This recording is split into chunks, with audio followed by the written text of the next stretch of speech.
Alongside Collin Martin, Collin's director and fixed income strategist, and Jeff's the chief global investment strategist. Let's talk some bonds to get started here, Collin. The response in treasuries here continues to show a steepener and big rally in the long bonds too.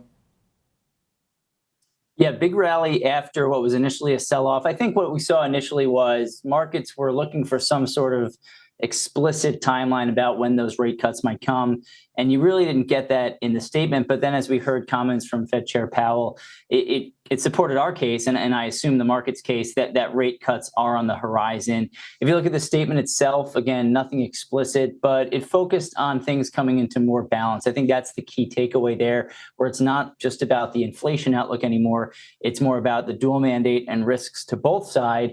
And the Fed seems, I wouldn't say worried, but cognizant of the fact that the labor market's coming into more balance. And if they hold rates too restrictive for too long, maybe that more coming into more balance means it weakens too much and then slows us down into a recession. So that's the key takeaway there. Doesn't change our view at all. And when we look at the totality of the data, which is a term that Powell uses a lot, all signs that we see suggest rate cuts are coming and September continues to be likely. Inflation's coming down, the labor market's weakening, but not too much that the Fed needs to rush into anything right now. They have time to wait another month or two just to really see how the economy is evolving.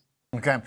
The response here in markets includes a big drop in the dollar, Jeff, but we did also start the whole day with the hike from the Bank of Japan. So when you kind of take the international approach with what Powell's doing, how does that all kind of add up in your mind?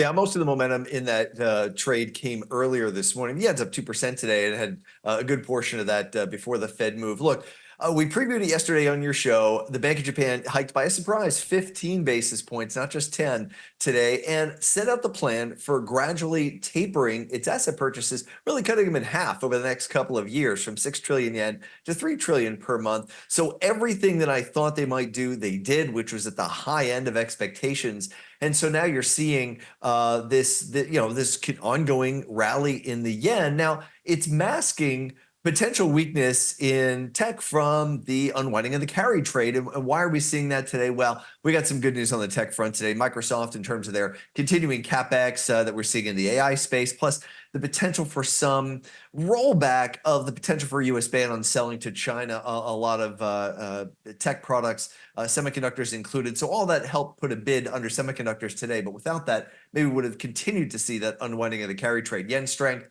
tech weakness. Yeah, the tech bounce back today, kind of showing the prowess of earnings as a catalyst, even in the midst of some of these macro headwinds.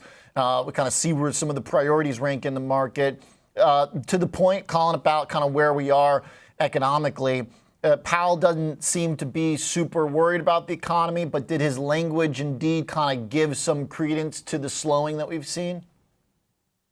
A little bit, but I think you hit the nail on the head that he commented that it's not too hot or too cold, and I think that's a good thing. When we look at the potential for rate cuts, and the markets are kind of waiting for that to happen, but if we take a step back and see what's happening, everything that we're seeing is pretty good right now. We want inflation down, so that's a step in the right direction. We want the labor market to cool a little bit, because that's really what you need to see for inflation to come down. You want it to come into more balance, and that's happening. And you want those to happen with an economy that's still growing somewhat, and we're still seeing that. When we got the GDP report, came in stronger than the first quarter, and it's pretty close to trend growth of 2% if you look at the average of the first two quarters. So I think that's a good thing. And I think that's giving the Fed a little bit of leeway here into why they're not rushing into rate cuts, and why Powell talks about the patient approach they're taking right now. They're still worried. You can kind of tell based on the statement about inflation not reaching their 2% target. And we saw the little head fake earlier this year. We saw a first quarter where inflation came in a little bit hot. And the last thing they want to do is ease too soon and allow inflation to reaccelerate, knowing how high it got over the past few years. So things are looking good right now. But when you look at the totality, it's a pretty balanced approach. And Powell highlighted that things are still going well. And if things continue to go well, meaning inflation gradually decreases, gradually comes down, and the labor market eases just a little bit, we don't want to see the unemployment rate get to, say, 4.5% or 5% anytime soon. That means that's a good thing for the economy. And for us, that would be the soft landing. Okay, well said. Tomorrow we're going to get the Bank of England. Jeff, does that mean another hit to the dollar? What are they going to do? Well, it's a close call. I think they're actually going to implement a cut, although there's a chance that they don't. It's going to be very close vote, probably 5-4 among the governing council members, with BOE head Bailey probably voting in favor. Markets are pricing in just over 50% odds of a cut.